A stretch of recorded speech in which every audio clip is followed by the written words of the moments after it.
So why are you so obsessed with kale? Why am I so obsessed with kale? Yes. You know, the whole kale phenomenon for me has been a very strange evolution that started at Comic-Con. Somebody asked me what I nerded out over, and the first thing that popped in my head was kale.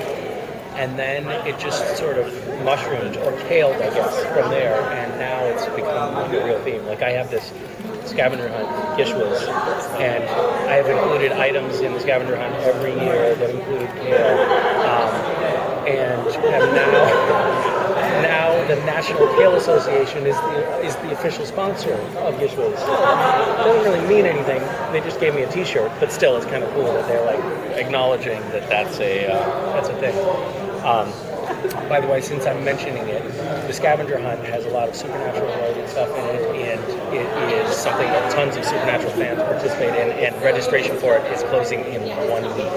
So if you guys want to mention that, it'd be awesome.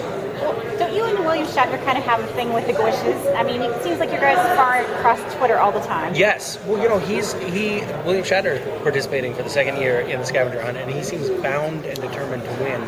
He recruited the director of solar system exploration at NASA to be on his GISHWHES team.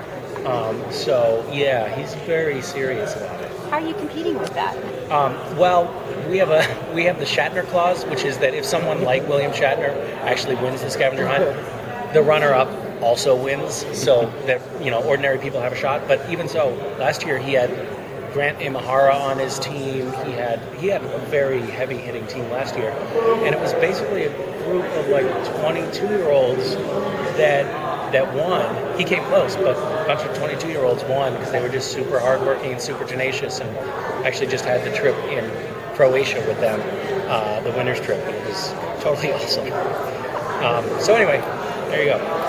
So, what can you tease about Cassian season 11? Because Well, last time we saw him, he wasn't looking good. He's not looking good now either. He's still struggling with the effects of that attack dog spell from Rowena. So we're really picking up the pieces right where we left off in the beginning of season 11, is it? It's a lot of seasons. Holy shit. Seriously, I mean, I thought I would join the show in the beginning of season 4, and then I was kind of amazed that I lasted into season 5. But we all kind of thought season 5 was going to be the end, and then we thought season 6 was going to be the end. And now it's like, is this ever going to end? It's unbelievable. You don't want it to. No, I don't want it to. It's amazing. I don't know if I answered your question. I went on a little tangent.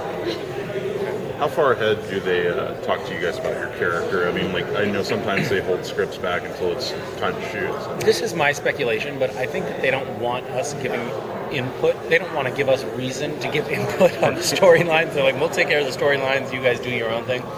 So they're not. They don't give us a ton of advance notice, but in the very beginning of the season, we get the most amount of advance notice because they have a long stretch where the writers are in the room before we start shooting, and so they have time to really get ahead of the ball. So you kind of have an outline of where it's going. So they give us right now, for instance, we're halfway through the first episode that we're shooting, which is actually the third episode to air. I shouldn't mention that because it's just convoluted. But we have seen up through the outline for episode 4. And sometimes at the beginning of the season, we've seen as much as all the way up through outlines for 9 episodes. So, yeah. Thanks very much.